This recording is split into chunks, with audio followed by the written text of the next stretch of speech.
What a privilege it is to worship the Lord so openly and with our family as Gia, di ba po? Amen. Praise God for today. Sige po, let us continue to be in the attitude of worship and let us prepare our hearts and our minds as we listen to the word of the Lord today. Alam niyo po ba na ngayong araw ay very special dahil we also have a very special speaker with us today. So let me introduce her to you. So our speaker for today, she has been faithfully serving the Lord with her talents through the media ministry. She first served at Gia Fairview, then at Gia UAE, as both a media ministry worker and church leader. And now, we are so blessed po na kasama natin siya ngayon sa Gia Home Base, serving as our YWAV pastor and mentor. She is also actively serving at Gia headquarters under the Media HQ. Let us give God all the glory for the life of our Pastora Tony Clerigo. Amen. Praise the Lord. Hallelujah. Maraming salamat, Faith. Salamat sa ating worship team na nag-usher sa atin sa presensya ng Diyos as we bless the Lord. Amen. Tayo po ba'y excited? Amen. Energy check nga po tayo. Sa YWAV may energy check. Sabihin nga natin dito, praise the Lord. Dito naman po, praise the Lord. Amen. Praise the Lord. Palakpakan natin ang Panginoon. Excited po ba ang lahat? Amen. Dapat lagi po tayong excited because every time we study the Word of God, tayo po ay naliligayahan po ang ating mga puso. Amen. Kasi the Word of God, palakpakan natin natin, Lord Jesus. Amen. For the last 3 weeks, nandito na po tayo sa last week natin. Sino pong excited sa November? Amen. Alam ko excited po ang lahat. Yung mga teachers natin may mga bakasyon. Mapapasana all ka sa mga bakasyon nila. Amen. Praise the Lord. For the last 3 weeks, ang dami pong natutunan natin sa salita ng Panginoon. Una-una, first week, tinuro sa atin ni Pastor Lem yung blessing of having a good name. Pangalawa, sa second week, tinuro ni Pastor Rico, the blessing of victory. Na tayo po ay lumalakad na sa katagumpayan dahil sa ginawa po ng Panginoong Jesus sa krus ng Kalbaryo. Amen po ba? Hindi po ba tayo natutuwa doon? And the blessing of happiness. Gusto ng Panginoon na tayo ay masaya, pero dapat sa tamang paraan. Gusto ng Panginoon, piliin natin kung ano yung mabuti. Piliin po natin kung ano yung totoo. Piliin po natin kung ano yung katotohanan sa salita ng Panginoon. Ibig sabihin, ang final authority ng ating buhay ay ang salita ng Panginoon. Amen po ba? Amen. At pag ginawa po natin yan, pag tayo po ay faithful na sumusunod sa Panginoon, alam niyo po ano nangyayari? Tayo po ay magiging masaya. Tayo po ay magiging masagana. Amen.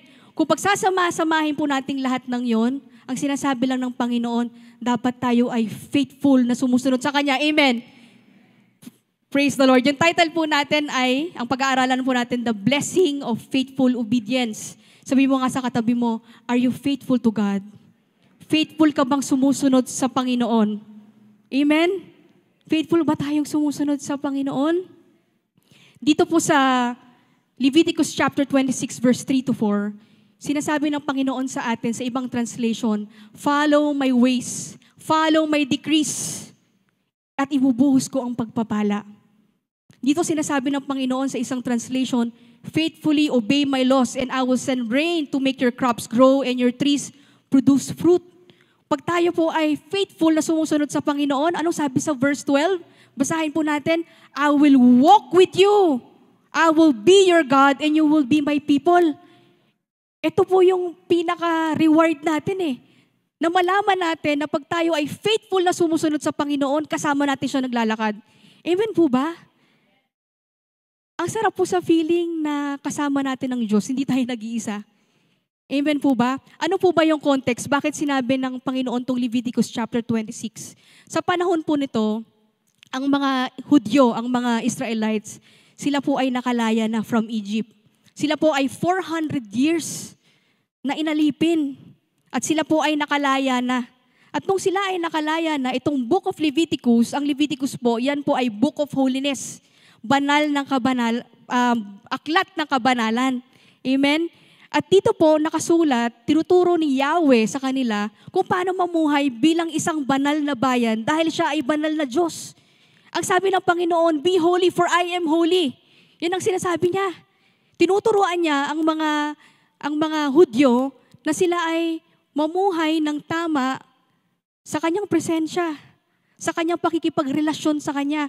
Kasi imagine po, ang pamumuhay, ang naging kultura na ng mga Hudyo, ay sila ay patuloy na sumasamba sa Diyos-Diyosan. Sila po ay patuloy na nagkakasala.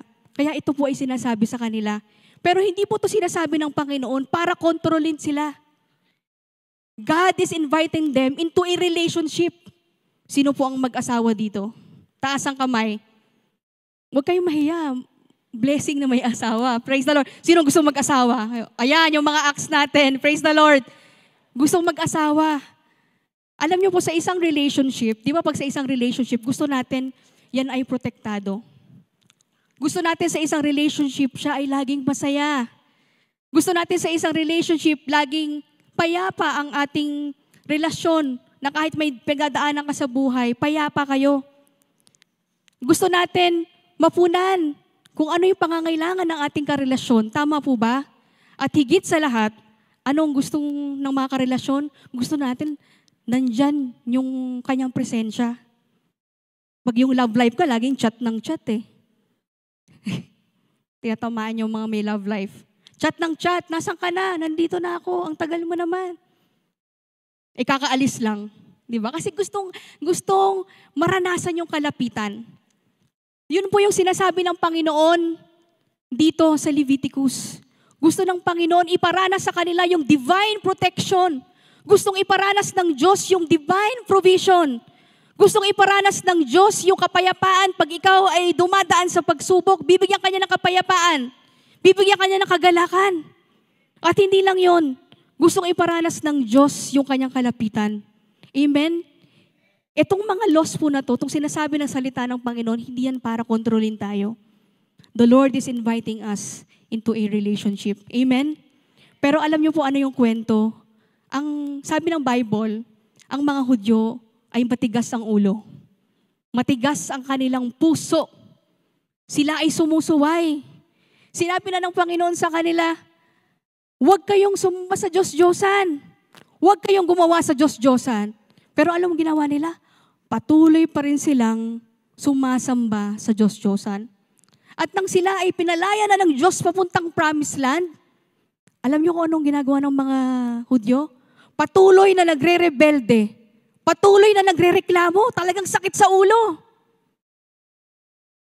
At patuloy na natatakot. Ang sabi pa nga, kung balik mo na lang kami doon, maging alipin na lang kami ulit, pinalaya na, gusto pang maging alipin. Amen? Ganun katigas ang kanilang ulo. Then sinasabi ng Lord dito sa Leviticus chapter 26, sinasabi ni Lord, faithfully obey me, and I will bless you. Pero ano po ang ginagawa ng mga Hudyo? Hindi pa rin sila sumusunod. Kaya anong resulta? Tagtuyot. Sila ay nahihirapan. Sila ay sinasakop ng mga bangyagang bansa. Banyagang bansa. Yan. Sinasakop po sila. Pero alam nyo, kahit ganito po, kahit ganon katigas ang kanilang ulo, kahit sila ay sumusuway, patuloy pa rin silang inaabot ng Diyos. At tayo ganon din po eh. Patuloy po tayong may ginagawang pagkakamali. Minsan natitempo tayo. Pero ang Diyos, lagi tayong inaabot. Itinatama tayo, dinadala tayo sa tamang daan. Amen? Praise the Lord. Pero alam niyo po, merong isang tao. May isang tao na sumunod. Nung sinabi ni Lord, ginawa niya kagad. Meron po ba kayong idea? Dito, may idea ba kayo kung sino yung tao na yon? Wala kayong idea? Sino ba po? Jesus daw, Jesus. May idea po ba kayo? Walang idea. So, ang tinutukoy ko po ay si Abraham. Abraham, the father of faith. Dito po si Abraham, background check muna tayo. Si Abraham, siya po ay galing sa wealthy family. Galing po siya sa pagan family kung saan siya ay sumasamba sa Diyos-Diyosan. Sa madaling salita, siya po ay mayaman. Kumbaga, komportable ang buhay. Pero wala po siyang mutual. Pag sa atin ngayon, panahon, mutual friend eh. Wala po siyang connection sa Diyos. But one day, Genesis chapter 12, verse 1, sabi ng Panginoon sa kanya, leave your country, leave your people. Leave your father's household and go to the land that I will show you. Imagine niyo, walang introduction, walang pagkakakilala. Ang sinabi na kagad ng Diyos sa kanya, iwan mo yung comfort zone mo. Minsan po sa buhay natin, tinatawag tayo ng Panginoon maging core leader. Tinatawag kang maging BCC leader. Tinatawag kang mag-handle ng cell group. Pero anong sagot po natin? Bakit ako? Sounds familiar po ba? Bakit ako? Lord, wala naman akong leadership skills. Wala naman akong management skills. Hindi ako marunong magsalita. Hindi ko kayang mag-handle ng tao. Di pa po ganyan po yung sinasabi natin? Pero alam niyo po, ibahin po natin si Abraham. Si Abraham po, siya po ay sumunod sa Panginoon. Tapat na sumunod sa Panginoon. Imagine, walang intro-intro pero sumunod siya. Alam niyo po ang Panginoon, pag meron po siyang tinawag, tumitingin ang Diyos sa ating puso. Hindi sa skills natin, add-on na lang yun. Pero tinitignan ng Panginoon ang iyong puso kung ikaw ba ay faithful? Ikaw ba ay faithful sa quiet place? Faithful ka ba sa pakikipagrelasyon mo sa Kanya? Ganun po yun. Amen?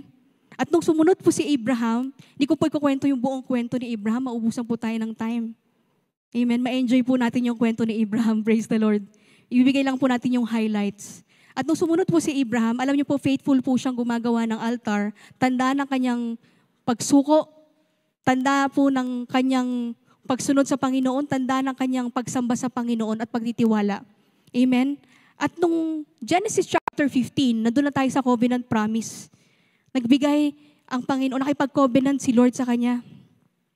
Nung sumunod siya, ito pa po pala, hindi ko nasabi, Genesis chapter 12 verse 2 to 3, nung sumunod po si Abraham, ang sabi ng Panginoon sa kanya, I will make you into a great nation. I will bless you. Yan ang pong sabi ng Panginoon sa kanya. I will make your name great and you will be a blessing. I will bless those who bless you and whoever curses you, I will curse. And all peoples on earth will be blessed through you. Imagine nyo, sa tapat na pagsunod ni Abraham, ganun ang sinabi ng Panginoon. At mas lalong pinatindi pa yung promise ng Lord sa covenant promise. Ang sabi ng Panginoon kay Abraham, tingnan mo ang langit, bilangin mo ang bituin kung kaya mong bibilangin. Kung kaya mong bilangin, count the stars, so your offspring be. Ganyang karami ang iyong magiging lahi. Ganyang karami ang iyong magiging lipi. Pero this is the reality, mga kapatid. Sila po ay lagpas na sa pagiging senior citizen.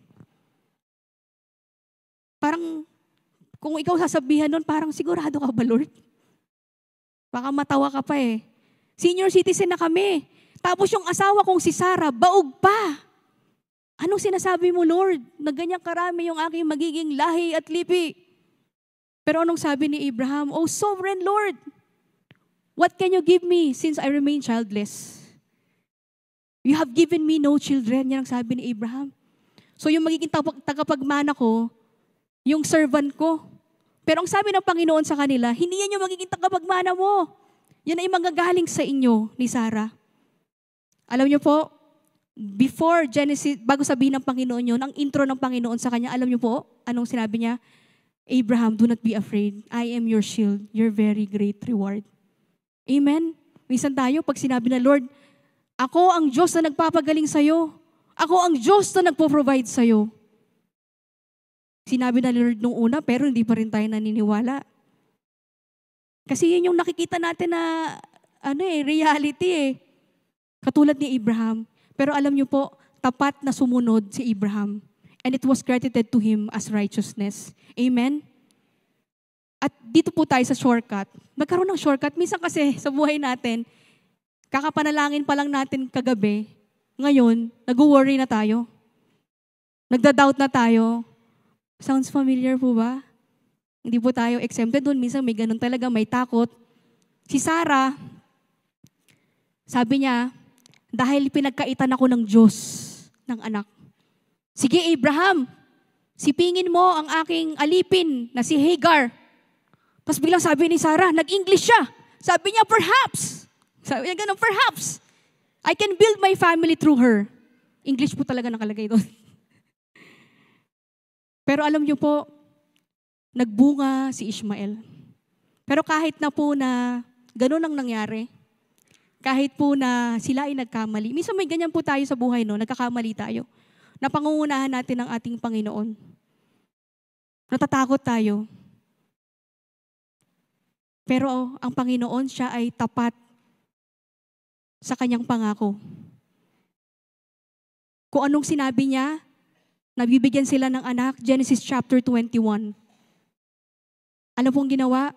Dumating si Isaac, ang pangakong anak, ang kaisa-isang anak. Ang ibig po sabihin ng Isaac, laughter or to die laughter. Nang sabi ni Sarah na dati akong baog, ngayon nagbunga na, and you will laugh with me. Amen? Alam niyo po sa buhay natin, minsan pag na-receive natin yung ating mga blessing, na-receive natin yung ating mga panalangin, pag tayo ay lumalakad na sa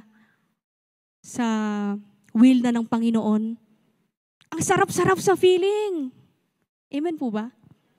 Ang sarap-sarap sa family ko, ang sarap mag-aral, ang sarap sa love life, ang sarap sa business, ang sarap, ang daming pera. Pero mga kapatid, that is Genesis chapter 21. Here's Genesis chapter 22. Alam niyo po, lahat, hindi po tayo exempted sa mga pagsubok sa buhay. Alam niyo po, pag itong mga bagay na to, minsan hindi natin napapansin, nare-replay si Lord. Yung mga bagay na pinag-pray mo, expansion ng business. Pinag-pray mo yung love life. Puro love life, no? Dito ako, Puro love life. Pinag-pray natin ng promotion. Hindi natin napapansin, nare-replay si Lord sa pagiging number 1. Hindi natin napapansin yan. Kasi sobrang saya-saya mo eh. Lord, salamat, dumating na si the one. Amen? Siyempre, chat-chat kayo, text-text kayo. Hindi mo na napansin, wala ka ng time kay Lord. Nag-expand ang business. Hindi naman po masama yun, okay lang po yun. Pero kung yun yung nare-replay sa Panginoon, hindi ka na nakakapagsimba, let's check our priorities. I-check po natin. Amen? Genesis chapter 22, sometime later, ito na, sinubukan na si Abraham. Ang sabi ng Panginoon, take your son, your only son, Isaac, whom you love. Dalhin mo ang iyong anak, kaisa-isang anak, kung saan sa kanya manggagaling ang iyong lahi, ang iyong lipi, at ang iyong pinakamamahal. Amen? Pinapasuko ng Lord. Pero alam mo, sabi po sa Hebrews chapter 11 verse 8, by faith he obeyed. Genesis chapter 22 verse 2-3, alam niyo po, si Abraham, sumunod siya. Early the next morning, he got up and saddled his donkey. Sa atin, minsan, pag may pinapasuko si Lord, hindi yan yung tamang tao para sa'yo. Itigil mo na yan. Parang may problema yata ako dito, puro love life. Itigil na yan. Isuko mo siya sa akin. Alam niyo po, nung ako po ay nasa UAE, kukwento po tayo. Story time. Gusto natin yung story time eh. Nung ako po ay nasa UAE, sinabi ng Lord na umuwi po ako. Mahirap yun para po sa akin nung time na yun. Kasi pandemic po yun eh. No-fly zone policy. Imagine niyo no-fly zone policy. Pinapauwi ako ng Lord, pinagre-resign ako.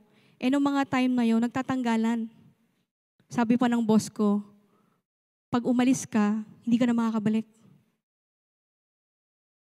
At kung iisipin nyo, parang imposible na umuwi eh. Kasi nga wala talagang naka-lockdown eh.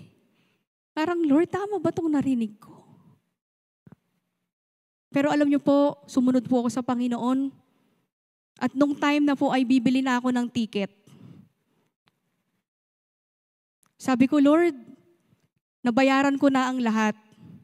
Ang pera ko na lang na pambili ng ticket ay 1,000 dirhams. Eh yung ticket po, alam niyo kung magkano? 100,000 pesos. So lumalabas 10,000 dirhams. Nung nag-check ako ulit, 70,000, 75, 56. At ang pinakamababa na nakita ko, 20,000 plus. Pero iniisip ko nung time na yon, tingin ko naman mag-provide si Lord, baka naman bigyan ako sa church. Kasi worker naman ako. Yun yung iniisip ko, mag-provide si Lord. Pero alam niyo, one time, may pumunta sa bahay namin, sabi niya, sabay na tayo umuwi. August 18, umuwi tayo. Alam niyo po, sabi ko, masyado nang matagal yun. Kailangan by August 1, makalipad na ako. Sabi niya, sige na, parang may kasabay ako umuwi. Kasi gusto niya na po umuwi dahil hindi po siya makahanap ng trabaho. At nung nag-check po ako sa PAL, August 18, kung ano yung sinabi niya, sabi niya, balikan kita aakyat lang ako sa taas. Chinek ko po August 18. Alam niyo kung magkano? Chinek ko pa sa Google ko kung magkano. Alam niyo kung magkano? 970 dirhams. Hallelujah! Praise the Lord! Tama ba ako? Parang mali yata ako. O tama, 1,000 lang yung meron ako, pero 970 dirhams. May sukli pa! Praise God! Hallelujah! Palakpakan natin, Diyos! Pag ikaw ay tapat na sumusunod, ang Panginoon ibibigay niya. Alam niyo, napaka-imposible pa po nung flight na yon. Alam niyo po, nire-reroute yung plane. Kasi nga po, dahil nga sa COVID, tapos iniisip ko pa po yung quarantine noon. Pero praise the Lord, sagot lahat ng OWA. Tapos yung plane nung August na yon, yung kung saan ako sumakay, yun lang po yung plane na hindi pumunta ng Cebu. Hallelujah, praise the Lord. Talaga sabi ko, Lord, pinauuwi mo na talaga ako. Hallelujah, praise God. Hallelujah. Going back tayo dito sa test ni Abraham. Sabi ng Panginoon, kunin mo ang kaisa-isa mong anak, pinakamamahal mo. Sacrifice him there as a burnt offering. Dun sa region of Moriah. Mahirap po ba yun para kay Isaac? Yes, pinakamamahal Ako alam mo, masaya din po ako sa UAE. Hello po sa mga taga UAE. Welcome po. Ayan. Masaya po ako. Masaya po ako sa ministry, masaya po ako sa trabaho ko. Masayang-masaya po ako. Pero yun po ay iniwan ko, sumunod ako sa Panginoon. Amen? Dahil ang sinabi ng Panginoon, reach out to your family, sumunod ka sa aking pagtawag sa'yo. Amen? Dito po, sumunod kagad si Abraham. Sabi niya, by faith he obeyed. Early the next morning, sumunod siya. Alam niyo po, physically, emotionally, mentally, mahirap po yun Ang sabi from Beersheba to Moriah, 80 kilometers. For 3 days, nilakad po nila. Para ka naglakad simula Cubao hanggang Batangas. Mahirap po yun. Pero posible pala yun, maglakad ng 80 kilometers. Mahirap dahil heavy yung mga dalahin. Maglalakad, nasa disyerto. May posibleng mga panganib. Pangalawa, emotionally. Bilang isang natural na reaction ng isang ama. Mahirap po yun. Dahil ang ama, gusto nila lagi pinoprotektahan ng mga anak. Amen po ba? Pero iba yung mangyayari. Isa-sacrifice niya yung kaisa-isa niyang anak. Pangatlo, na pwedeng posibleng iniisip niya, Lord, sabi mo dadami yung aking lipi. Pero bakit sinasabi mo isa-sacrifice ko yung sinasabi mong pangako? Parang hindi ko ata maintindihan to Pero alam niyo po, sumunod po sila. Naglakad po sila. And then eto na. Malapit, nandun na po sila sa region of Moriah. At ang sabi ni Abraham sa kanyang mga servant, dito lang kayo with the donkey. Kami ang pupunta doon ni Isaac. Ang sabi niya, we will go, we will worship, and we will come back. In Hebrew, mas ganito po yung sinasabi. We are determined to go, we are determined to worship, we are determined to come back. Praise the Lord. Alam niyo po, ang hirap po ng sitwasyon ni Abraham. Kitang-kita ng kanyang dalawang mata na malapit na sila, isa-sacrifice niya na yung kaisa-isa niyang anak. Pero iniisip pa rin ni Abraham, on top of his head, iniisip pa rin niya, ang Diyos ay powerful. He is sovereign. Iniisip niya na kayang buhayin ng Diyos si Isaac kung mamamatay man siya. Hebrews chapter 11 verse 19 po yan. Yun ang iniisip ni Abraham, kaya niya nasabi, we are determined to go. We are determined to worship. Sasamba kami sa Diyos. Magtitiwala kami sa Diyos. Amen. And we are determined to come back. Praise the Lord. Dito po tayo magbabasa. Mahaba po eh. Dito po tayo magbabasa. Tingnan po natin yung ating screen. Dito po, nandun na po sila sa pinaka-tuktok. Basahin po natin. Ayan, sabi po dyan, when they reached the place God told him about, Abraham built an altar there and arranged the wood on it. He bound his son Isaac and laid him on the altar on top of the wood. Then he reached out his hand and took the knife to slay his son. Kaya nyo ba gawin yun sa anak nyo? Hindi ko po kaya yun kasi takot po ko sa dugo eh. Hindi ko po kaya yun. Kahit na sinong ama, hindi po yun kaya. But the angel of the Lord called out to him from heaven, Abraham, Abraham. Sabi niya, here I am. He replied, do not lay a hand on the boy, he said. Do not do anything to him. Now I know that you fear God because you have not withheld from me your son, your only son. Pansinin niyo wala na yung whom you love. Ibig sabihin, pumasa sa test si Abraham. Ibig sabihin, nalaman ng Diyos na siya ang number one. Siya ang priority ni Abraham. Siya ang pinakamamahal ni Abraham. Amen po ba?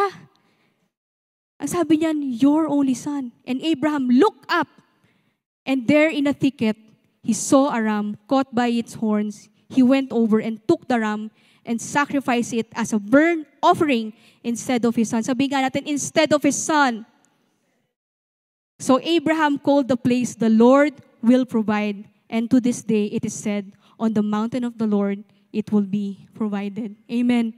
Purihin ang Panginoon. Ang Diyos ay tapat sa kanyang mga pangako. Ang Diyos, ang kanyang mga salita ay hindi napapako. It will come to pass. Pag sinabi niya, paniwalaan po natin. Manampalataya po tayo, magtiwala tayo sa ating Panginoon. Amen po ba? Meron po tayong tatlong pagpapala pag tayo po ay tapat na sumusunod sa Panginoon. Alam niyo po bang ibig sabihin ng faithful obedience? Pag sinabi nating faithful obedience, it is relational. It involves love. It involves trust. It involves surrender, loyalty. Pag may sinabi ang Panginoon sa'yo, ginagawa mo dahil mahal mo siya. Ginagawa mo to dahil nagtitiwala ka sa Kanya kahit mahirap, kahit masakit. Pag may binigay, pag sinabi ni Lord, kunyari, ikaw ay may nanliligaw sa'yo. Uy, may mga nanliligaw dyan. May nanliligaw. Anong unang ginagawa natin? Lord, siya po ba yung tamang tao? Bago natin entertain, tanong muna natin si Lord. Lord, siya po ba yung tamang tao? At pag nakareceive ka kay Lord, hindi siya eh. Ngayon sasabihin mo, brother, sabi ni Lord, hindi ikaw eh. Sorry talaga. At yun ang tama. That is faithful obedience. Sumusunod ka sa Panginoon. Hindi sa sarili mong damdamin. Amen? Kahit gwapo pa siya, kahit maganda pa siya, at kung ano-ano, mas best pa rin yung para sa Panginoon. Amen po ba? Amen. 3 pagpapala po. Pag tayo ay faithful na sumusunod sa Panginoon, unang-una, His presence. Ang sabi ng Panginoon, pag tayo ay faithful na sumusunod sa Kanya, I will walk with you. I will be your God and you will be my people. Amen po ba? At ang sinabi niya kay Abraham, do not be afraid, Abraham. I am your shield, your very great reward. Alam niyo po, ang pinaka-greatest blessing, greatest reward na meron po tayo, ay ang Panginoon. Yan lang po. Siya. At pag tayo po ay faithful na nag-o-obey sa Kanya, faithful tayo sa ating quiet time, faithful tayo sa pag-meditate ng salita ng Panginoon, alam niyo ano pong nangyayari? Lumalakas at lumalakas ang tinig ng Diyos. Yun po yung kapangyarihan ng faithful obedience. It builds intimacy. Amen? And it sharpens discernment. Nagkakaroon ka ngayon ng eternal compass. Sabi natin eternal compass. Na kung saan, nagda-drive ka, sinasabi ng Lord, diretso ka lang, Joe. Gusto mong kumanan kasi yun na yung shortcut eh. Sinasabi ng Lord, dumiretso ka. At nung pag-uwi mo ng bahay, pagbukas mo ng TV, ay, yun yung dinaanan ko kanina. Buti hindi ako dumaan doon, may aksidente pala. Amen. At gusto ko ulit-ulitin yung example ko about sa love life eh. Alam mo na may naliligaw sa'yo. Tanungin mo na si Lord. Huwag na natin patagalin. Sayang ang emosyon, sayang ang pera, sayang ang lahat. Sayang ang iyong buhay. Paano pala kung ikaw ay nakalaan para sa isang tao? Amen po ba? Amen. Praise God sa mga love life. Totoo po yan. At pag sinabi talaga ni Lord na hindi siya, stop na natin. Sundin natin ang Panginoon kasi meron talaga siyang best para sa atin. Amen. Praise the Lord. Gusto ko po yung example na yun eh. Ngayon ko lang po naisip. Praise God. Ano pa po? Pangalawa, His promise.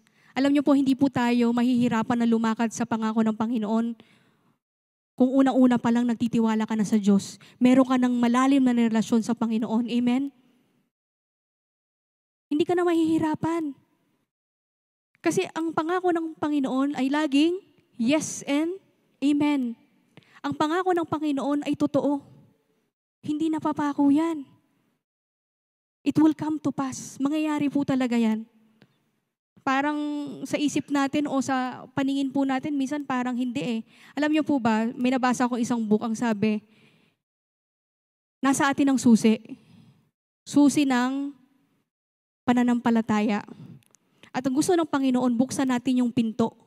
Pinto ng pagsunod. Lahat tayo may hawak tayong susi. Pero kung hindi natin bubuksan yung pinto, hindi natin malalaman kung anong nilalaman nun. Naintindihan po ba natin? Minsan yung susi nawawala. Hindi mabuksan nga yung pinto. Minsan nawawala tayo, nagda-doubt tayo. Hindi tayo makasunod. Yun yung unang senaryo. Pangalawang senaryo, hawak-hawak mo lang. Nasa isip mo lang, si Lord, mag-provide siya. Si Lord, papagalingin ako. Pero hindi mo ina-apply. Hindi mo pinubuksan yung pinto. At yung pangatlong senaryo, alam mo may pananampalataya ka, alam mo ang Diyos ay nagpapagaling, ang Diyos ay nagpo-provide, ang Diyos ay nagpo-protect. Pag binuksan mo ngayon yung pinto, makikita mo ngayon, ito pala ang gusto ng Panginoon sa akin. Amen po ba? Naiintindihan po ba natin? Palakpakan natin ang Panginoon. Amen. Praise the Lord. At pangatlo, His provision. Kanina sabi po, di ba, pag ikaw ay nasa relasyon, gusto natin napupunan ng kanyang pangangailangan. Mga kapatid, ang gusto ng Panginoon sa atin, abundant life. Gusto ng Panginoon mag-reign tayo sa buhay na to. At ang provision ng Panginoon, hindi lang limitado sa pera ha. Money cannot buy good health. Yes, makakabili ka ng gamot, makakapagpagamot ka, makakabili ka ng masarap na pagkain, healthy na food, pero ang Diyos lang ang kaya magbigay niyan. Money cannot buy strong relationship sa family. Yes, makakapag-travel kayo, makakakain kayo sa labas. Pero yung strong relationship ng family, ang Diyos lang yan. Amen? Kaya kine-encourage tayo, magkaroon tayo ng family altar. Manalangin bilang isang pamilya. Ano pa po? Pag tayo po ay dumadaan sa mga pagsubok, ang Panginoon ipoprovide niya yung kanyang kalakasan. Magpo-provide siya ng kanyang grace para ma-overcome natin. Hindi po natin kakayanin ang meron sa mundo. Pero ang sabi ng Lord, but take heart, but take courage. I have overcome the world. Lahat po tayo dadaan sa mga pagsubok. Sabi sa isang commentary, wag na daw po tayong magulat. Kasi pag dumating, hindi mo inaasahan, magugulat ka talaga. Asahan na po natin. Pero ang maganda po rito, kasama natin ang Diyos. Amen. Praise the Lord. Ang Panginoon mag-provide ng kanyang pangangailangan. Pag tinawag ka ng Diyos na magpastor, pag tinawag ka ng Diyos na magmisyon, ang Lord ang mag-provide. Hindi natin kailangan problemahin yun. Before natawagin ka ni Lord, nag-provide na siya. Kaya kanya tinawag kasi nag-provide na siya. Amen po ba? Amen. Ito po yung tatlong blessing. Tatlong blessing pag tayo po ay faithful na sumusunod sa Panginoon. Amen. Nakita po ba natin na ang Diyos ay tapat? Na ang Diyos ay talagang gustong makipagrelasyon sa atin. Amen. Ngayon ang tanong, meron tayong tanong dito. Ikaw ba ay tapat na susunod sa Diyos kahit dumaan ka sa mahirap na sitwasyon? Ano po ang sagot nyo dyan? Ikaw ba ay magtitiwala sa Kanya? Gaya ni Abraham sa Genesis 22, nung sinabi ng Panginoon, take your son, your only son, whom you love. Alam nyo po, itong Genesis chapter 22, it is a powerful topology, a powerful picture of the cross. Amen? Na si Abraham, siya po yung ating Diyos Ama. Si Isaac, ang pinakamainam na handog, precious, pinakamamahal, at lahat po tayo mahal ng Diyos. Mahal na mahal tayo ng Diyos. Amen. Pero alam po natin nangyari, nag-provide ang Diyos ng ram. Pero alam niyo kung mapasanin po natin, alam niyo po doon, dapat tayo yung iaalay mga kapatid. Why? Dahil sa ating mga kasalanan. All have sinned and fall short for the glory of God. Lahat tayo ay makasalanan, mga kapatid. Ang sabi, tayo ay parang maruming basahan sa kanyang harapan. Ni isa walang matuwid sa harapan ng Diyos. For the wages of sin is death. Ang kabayaran ng kasalanan ay kamatayan. Pero nag-provide ang Panginoon ng ram. Si Jesus, ang substitute. Jesus, the Lamb of God who takes the sins of the world. Ang gusto ng Panginoon sa atin, i-invite tayo ng Panginoon na isuko natin ang ating buhay sa Kanya. Isuko natin yung ating pagtitiwala sa Kanya. Isuko natin yung mga bagay na naghahadlang para hindi siya sundin. Amen. Yung pinakamamahal natin, isuko natin sa Panginoon. For God so loved the world. Alam niyo po kasi yung destination natin dun sa dagat-dagatang apoy. Pero ang Diyos, ayaw niya tayong mapahamak. Ayaw niya tayong mapunta sa dagat-dagatang apoy. Gusto niya tayong makasama habang buhay. Minsan iisipin natin, bata pa ako matagal pa ako mamamatay. Mga kapatid, wala sa edad. Mapapanood natin sa TV, pabata ang namamatay. Wala po sa edad. At minsan iniisip natin na YOLO, you only live once. Pero ang katotohanan, mga kapatid, we only die once. Amen? Pero kung magdidesisyon po tayo ngayon, isusuko natin ang ating buhay sa Panginoong Hesus, meron kang kasiguruduhan. Buhay na walang hanggan. Revelation 3:20, kumakatok ang Diyos sa iyong puso. Surrender your life to Jesus. Amen? Sandaling yumuko po tayo. If this is your first time, iniimbitahan ka ng Panginoon na isuko mo ang iyong buhay. And if you want to rededicate your life to the Lord, alam mo na ikaw ay lugmok na sa kasalanan. Ang sinasabi ng Panginoon, isuko mo na yan para sumunod ka sa akin. Just follow this prayer. Amang banal, inaamin ko na ako'y makasalanan. Ako'y nananampalataya na ikaw ay namatay sa krus ng Kalbaryo para sa aking kasalanan at nabuhay muli. Ngayon, nagdidesisyon ako. Tinatanggap kita bilang aking Diyos at tagapagligtas. Salamat sa pangako na hindi mo ako iiwan, hindi mo ako pababayaan. Marami pong salamat. And Lord, salamat po sa mga nanalangin. Ang dalangin po namin, Panginoon, na patuloy ka nilang isik sa kanilang buhay. Patuloy nilang i-work out yung kanilang kaligtasan sa iyo, Panginoon. Lumalim ang kanilang relasyon sa iyo at maging gagamit-gamit ang kanilang buhay sa iyong kaharian. Lord, marami pong salamat sa lahat ng mga salita na narinig po namin. Ang dalangin po namin na tulungan mo kami, na kami ay patuloy na lumakad sa iyong kalooban, patuloy kaming sumunod sa iyo, hindi lang sa aming isipan, kundi kami ay susunod kung ano yung nais mo, kung ano yung will mo para sa amin. Thank you, Lord God. In Jesus' name we pray. Amen. Praise the Lord. Palakpakan natin ng Diyos. Do we receive something today? Amen. Praise God. Sige po.